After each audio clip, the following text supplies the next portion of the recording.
सांस लेना शरीर का एक स्वचालित कार्य है जिसे मस्तिष्क के श्वसन केंद्र द्वारा नियंत्रित किया जाता है। जब हम तनाव महसूस करते हैं तो हमारी सांस लेने की दर और पैटर्न फाइट या फ्लाइट मोड के हिस्से के रूप में बदल जाता है। सौभाग्य से हमारे पास जानबूझकर अपनी सांस को बदलने की भी शक्ति है। वैज्ञानिक अध्ययनों से पता चला है कि अपनी सांस को नियंत्रित करने से तनाव और तनाव से संबंधित स्थितियों को प्रबंधित करने में मदद मिल सकती है। योग, ताई ची और ध्यान के कुछ रूपों अभ्यासों में भी सांस नियंत्रण का उपयोग किया जाता है। कई लोग विश्राम को बढ़ावा देने और तनाव को कम करने में मदद करने के लिए अपनी सांस का उपयोग करते हैं। सांस लेने की प्राथमिक भूमिका ऑक्सीजन को अवशोषित करना और फेफड़ों की गति के माध्यम से कार्बन डाइऑक्साइड को बाहर निकालना है। फेफड़ों की गति को नियंत्रित करने वाली मांसपेशियां डायफ्राम, फेफड़ों के नीचे मांसपेशियों की एक परत होती है और पसलियों के बीच की मांसपेशियां हैं। जब कोई व्यक्ति तनाव में होता है तो उसकी सांस लेने की प्रक्रिया बदल जाती है। आमतौर पर एक चिंतित व्यक्ति छोटी और उथली सांस लेता है। उसकी सांस बहुत हल्की हो जाती है। अपने फेफड़ों में हवा को अंदर और बाहर करने के लिए अपने डायफ्राम के बजाय अपने कंधों का उपयोग करता है। सांस लेने की यह शैली शरीर में गैसों के संतुलन को बिगाड़ती है। उथली ओवर ब्रीदिंग या हाइपरवेंटिलेशन तनाव के शारीरिक लक्षणों को बदतर बनाकर चिंता की भावनाओं को लंबा कर सकते हैं। अपनी सांस को नियंत्रित करने से इनमें से कुछ लक्षणों को सुधारने में मदद मिल सकती है। जब कोई व्यक्ति आराम की स्थिति में होता है तो वह अपनी नाक से धीमे, समान और कोमल तरीके से सांस लेता है। जानबूझकर आराम की सांस लेने के पैटर्न की नकल करने से शरीर के अनैच्छिक कार्यों को नियंत्रित करने वाले तंत्रिका तंत्र को शांत करने में मदद मिलती है। नियंत्रित सांस लेने से शारीरिक परिवर्तन हो सकते हैं, जैसे रक्तचाप और हृदय गति कम होना, रक्त में तनाव हार्मोन का स्तर कम होना, मांसपेशियों के ऊतकों में लैक्टिक एसिड का निर्माण कम होना, रक्त में ऑक्सीजन और कार्बन डाइऑक्साइड का संतुलित स्तर होना, प्रतिरक्षा प्रणाली की कार्यप्रणाली में सुधार होना, शारीरिक ऊर्जा में वृद्धि और शांति भलाई की भावना में भी वृद्धि होती है। कुछ लोगों को लगता है कि अपनी सांस पर ध्यान केंद्रित करने से वास्तव में घबराहट और हाइपरवेंटिलेशन होता है। अगर आपके साथ भी ऐसा होता है तो आराम करने का कोई दूसरा तरीका खोजें। तो पहले उदर श्वास अर्थात पेट तक श्वास, डायफ्राम को पूरा भरना श्वास से। विश्राम लाने के लिए अलग अलग सांस लेने की तकनीकें हैं। संक्षेप में, सामान्य उद्देश्य ऊपरी छाती से सांस लेने से पेट की सांस लेने में बदलाव करना है। आपको एक शांत, आरामदेह वातावरण की आवश्यकता होगी जहां आपको 10 से 20 मिनट तक कोई परेशान न करे। अगर आप समय का ध्यान नहीं रखना चाहते हैं तो अलार्म सेट कर लें।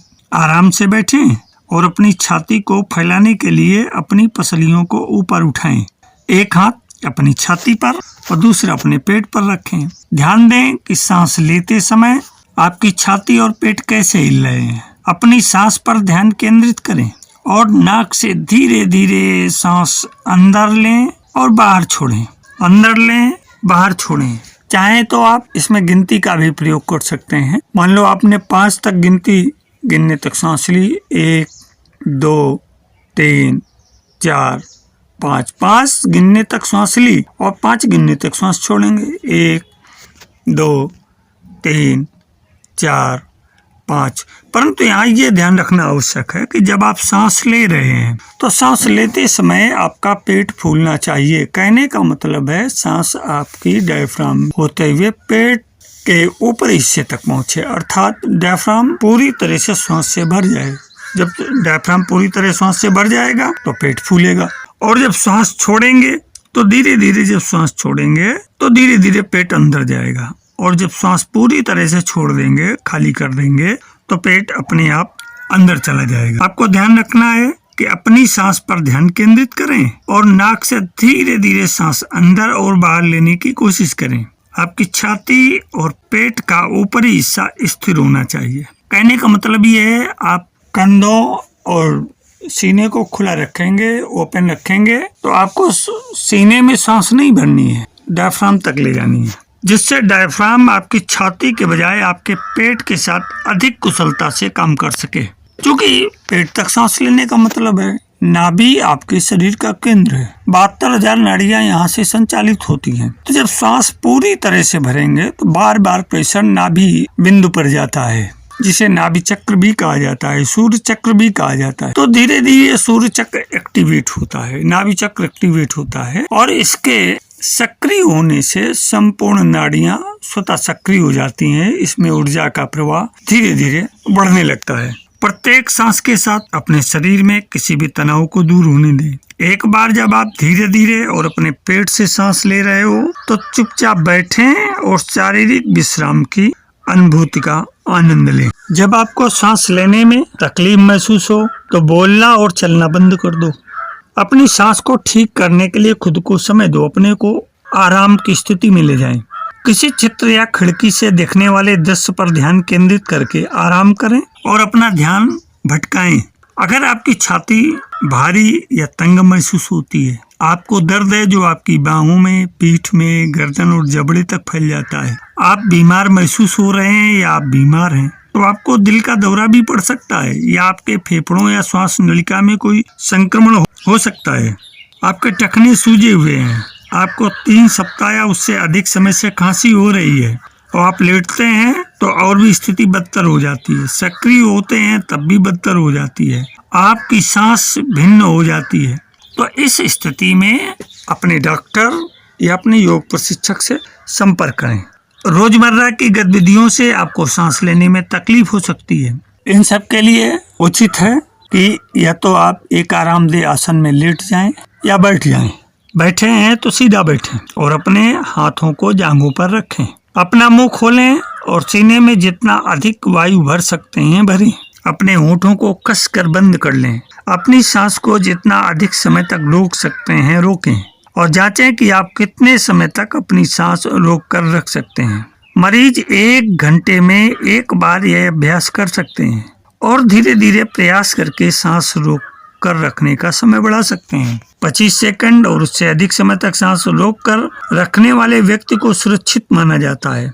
इस बात का ध्यान रखना चाहिए कि ज्यादा जोर न लगे और इस प्रक्रिया में थकान न हो जाए। तो आइए श्वास की जागरूकता पर एक हम यहाँ अभ्यास करते हैं। आप तैयार हो जाइए और हमारे साथ इस अभ्यास को संपन्न करिए। आसन, यहाँ पर सबसे आवश्यक बात है कि आपका आसन सिद्ध होना चाहिए। जब आपका आसन सिद्ध हो जाता है तो आपको इंद्रियों की सिद्धि आवश्यक हो जाती है। इंद्रियों की सिद्धि का मतलब है इंद्रियां आपके चिंतन के अनुसार कार्य करें और फिर श्वास नियंत्रण। तो यहाँ पर पहले आसन, कुर्सी, फर्श, कुशन या बेंच पर सतर्क और आरामदायक स्थिति में बैठें या लेट जाएं। अपनी रीढ़ सीधी करके बैठें। अपना ध्यान शरीर में सांस की प्राकृतिक संवेदनाओं पर केंद्रित करें। श्वास प्राकृतिक रूप से कैसे जाती है, कैसे आती है। एक छोटे बच्चे को आपने देखा होगा, जब वो सो रहा होता है, खेल रहा होता है, तो धीरे धीरे उसका पेट फूलता है और धीरे धीरे पिचकता है। ये प्राकृतिक श्वास की लय है और यही लय बरकरार रहने से वो शिशु स्वस्थ और सुरक्षित रहता है। तो हमें शिशुवत अपनी श्वास को संपादित करना है। सांस को नियंत्रित करने की कोशिश न करें। इससे कोई फर्क नहीं पड़ता कि ये छोटी और उथली है, गहरी है या लंबी है। सांस को पूरे चक्रों में जारी रखने का प्रयास करें। सांस लेने के आरंभ से लेकर सांस छोड़ने के अंत तक और फिर अगले चक्र तक मन में विचार आ सकते हैं, ये स्वाभाविक है। बस उन्हें उठने दें और निकल जाने दें। यदि विचारों की श्रृंखला आपका ध्यान भटका रही है और आप सांस के प्रति सजगता खो रहे हैं तो धीरे से अपना ध्यान सांस की अनुभूतियों पर वापस लाएं। तो हम आराम से बैठे हुए हैं, सतर्क होकर के श्वास के प्रति अपने मनोभावों को केंद्रित करेंगे। हमने गहरी लंबी सांस ली नाक से और धीमे धीमे नाक से ही उसे छोड़ दी। हमारे दोनों हाथ जंघाओं पर टिके हुए हैं। अब धीरे धीरे हमने सांस लेना शुरू किया। मन में ही गिनती दोहराएंगे। प्रारंभ 5 अंक से करेंगे। सांस लें 1 2 3 4 5। सांस छोड़ें 1 2 3 4 5। सांस लें 1 2 3 4 5। श्वास छोड़ें। 1 2 3 4 5। श्वास लें। 1 2 3 4 5। श्वास छोड़ें। 1 2 3 4 5। श्वास लें। 1 2 3 4 5। श्वास छोड़ें। 1 2 3 4 5। श्वास लें। 1 2 3 4 5। श्वास छोड़ें। 1 2 3 4 5। इस तरह से 5 चक्रों तक हमने सांस ली समान रूप से और सांस को छोड़ा। सांस लेते समय पेट फूला, सांस छोड़ते समय पेट पिचक गया। इसी तरह से जब ये श्वास को संपादित कर देंगे तो हम आराम से शवासन में लेट जाएंगे, अपने शरीर को ढीला छोड़ देंगे, अंग प्रत्यंगों को बिल्कुल ढीला छोड़ देंगे, श्वास की गति को सामान्य रूप से बहने दें। इस तरह से ये प्रक्रिया जैसे ही पूरी हुई, हम ध्यान देते हैं कि हमारा शरीर स्थिर, शांत और सक्रिय हो रहा है। अगर आप चाहें इस तरह के 2 से 3 चक्र 5-5 गिनती के और कर सकते हैं। 1 सप्ताह के पश्चात इस गिनती को जो 1 से 5 तक कर रहे थे उसको 1 से 6 करिए। 1 से 6 तक श्वास लीजिए, 1 से 6 तक श्वास छोड़िए, फिर 1 से 6 तक श्वास लीजिए, 1 से 6 तक श्वास छोड़िए। इस प्रक्रिया को धीरे धीरे प्रति सप्ताह 1 अंक बढ़ाते रहेंगे और आप ध्यान देंगे कि जैसे ही आपने 1 माह तक इस प्रक्रिया को अपनाया तो आपका जो ध्यान है स्वतः लगने लगेगा। आप ध्यान की गहराइयों में उतरना प्रारंभ कर देंगे। आपके विचार धीरे धीरे क्रमशः कम होंगे। आपका ध्यान चूंकि सांसों पर है, आप विचारों पर ध्यान दे नहीं रहे हैं। आपके घर में कोई मेहमान आए, आप उस पर ध्यान नहीं देते हैं और अपने कार्यों में लगे रहते हैं, तो मेहमान अपने को उपेक्षित महसूस करके थोड़ी देर रुक करके चला जाएगा, या अधिक देर भी रुकता है तो दोबारा नहीं आएगा। इसी तरह से विचार भी जब उपेक्षित हो जाएंगे तो आना कम कर देंगे और दोबारा से नहीं आएंगे। तो मेरे अध्यात्म प्रेमी जिज्ञासु मित्रों, तनाव के स्तर को कम करने के लिए, शरीर को स्थिर, शांत और सक्रिय बनाने के लिए आपको इस अभ्यास के माध्यम से एक प्रयोग दिया। आशा है कि आप इसका लाभ अवश्य उठाएंगे और इस अंक को आपने ध्यान से सुना होगा। जीवन के साथ योग चैनल में आज इतना ही। धन्यवाद।